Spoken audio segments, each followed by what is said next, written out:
From hip-hop mogul to legal drama, Sean "Diddy" Combs has made headlines for decades. But this latest twist? It's got everyone talking. Buckle up as we dive into the explosive case that has Diddy front and center. You won't believe the details behind the music empire's latest controversy. Before Sean Combs became the business mogul, rap artist, and producer we all know today, he was just a kid from Harlem. Today, we're diving into some surprising details Combs has shared about his childhood and how those early experiences may have shaped who he is today. Recently, Sean Combs has been making headlines for different reasons. Last month, he was arrested on serious charges of sex trafficking and racketeering. He's pleaded not guilty, following raids on his homes in Miami and LA in late March. But the unraveling of Combs's world began nearly a year ago when his ex, Cassie Ventura, filed a civil lawsuit accusing him of subjecting her to years of physical, mental, and emotional abuse. That suit was settled the next day, but it opened the floodgates. Since then, more civil suits have followed, with allegations that Combs sexually assaulted or trafficked at least a dozen women. Combs has denied all the claims, but his image as a self-made billionaire and business tycoon has taken a huge hit. Combs has gone by many names over the years: Puff Daddy, Puffy, P. Diddy, Diddy, and now Love. But what do we really know about him as a person? How did he become the man we see today? What shaped him during his early years? Let's go back to where it all began. Sean John Combs was born on November 4, 1969, in Harlem to his mother, Janice, and father, Melvin. After Melvin's tragic death, Janice moved Sean and his sister to Mount Vernon, New York. Janice worked 3 jobs to support them and send them to private school. In a 2006 documentary, Sean Combs, Portrait of Black and White, he opened up about his childhood. He shared a story about someone stealing money from him after his grandmother sent him to the store. His mother told him not to come home without that money, so he went back, got into a fight, and even though he got beaten up, he got the money back.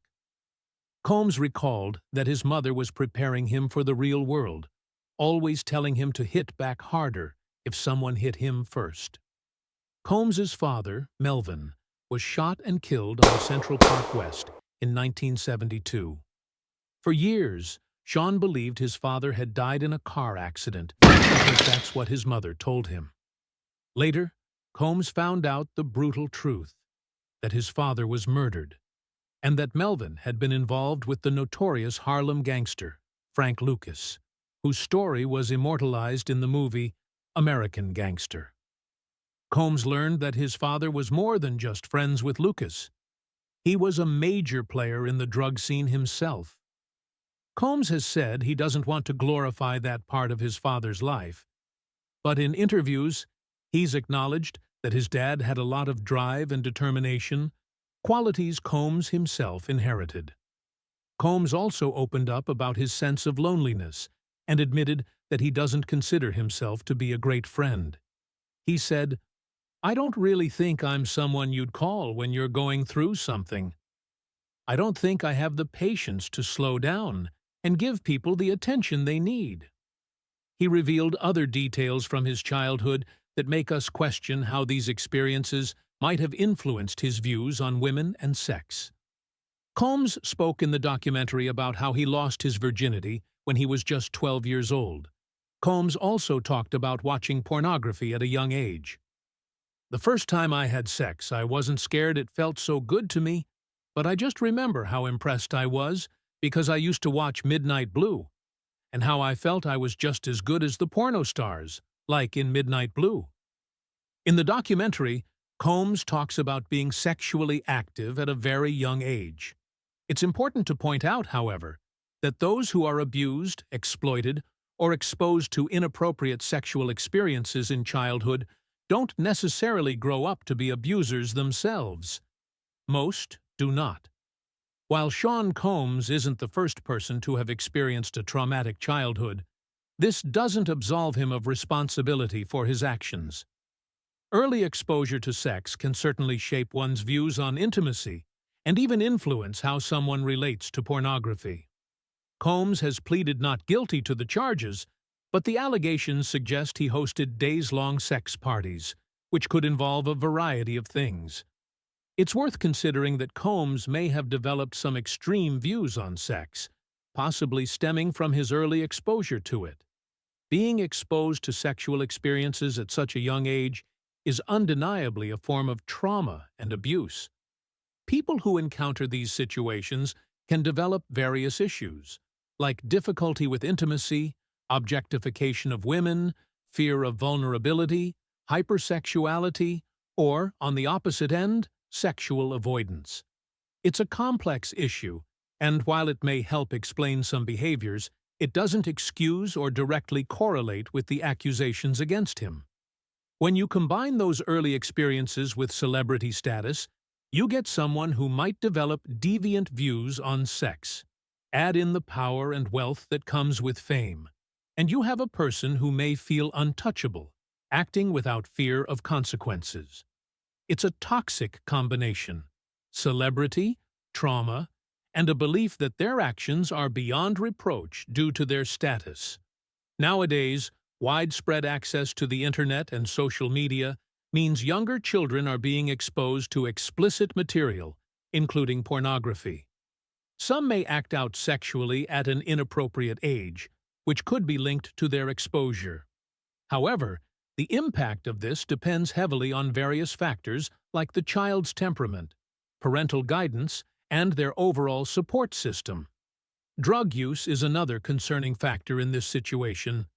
There have been allegations of rampant drug use, with substances like GHB, ketamine, and cocaine involved. In some civil suits, it's even been claimed that Combs's staff kept him in a near-constant state of intoxication, as if they were instructed to do so. Drug use can lower inhibitions, impair judgment, and affect one's insight and impulse control. However, in criminal law, voluntary intoxication is not typically a defense for criminal conduct. Combs's defense team is currently presenting a family man defense. One of his accusers is a single woman living at home, while Combs is married with children. Society often places a positive moral value on marriage and family life, and the defense seems to be framing Combs as morally superior due to this. By contrast, the accuser's status as a single woman may be used to cast her in a negative light. Defense attorney Mark Agnifilo has publicly stated that these were consensual encounters between consenting adults, and it will be interesting to see how this argument is presented during the trial. Agnifilo has also confirmed that Combs will testify in his defense. Growing up in Harlem was challenging for Combs, especially in the early years. His mother moved them to give him a better life, and credit is due to her for making that decision. Sean Combs is an incredibly talented individual who rose from a difficult upbringing and went on to change the world. However, talent and success don't absolve someone of criminal conduct if these allegations prove to be true. We've seen similar cases before, like with Michael Jackson, people who have brought joy to millions through their music, only to later face serious accusations that tarnish their image. This creates a conflict for fans about whether they can continue to support the artist. In Combs's case, he lacked a father figure, as his own father was murdered when he was young. This undoubtedly had a profound impact on him. While it's true that many people who experience loss, trauma, abuse, or neglect don't become abusers themselves, the risk is significantly higher compared to the general population. That's the breakdown on Sean Combs's latest drama.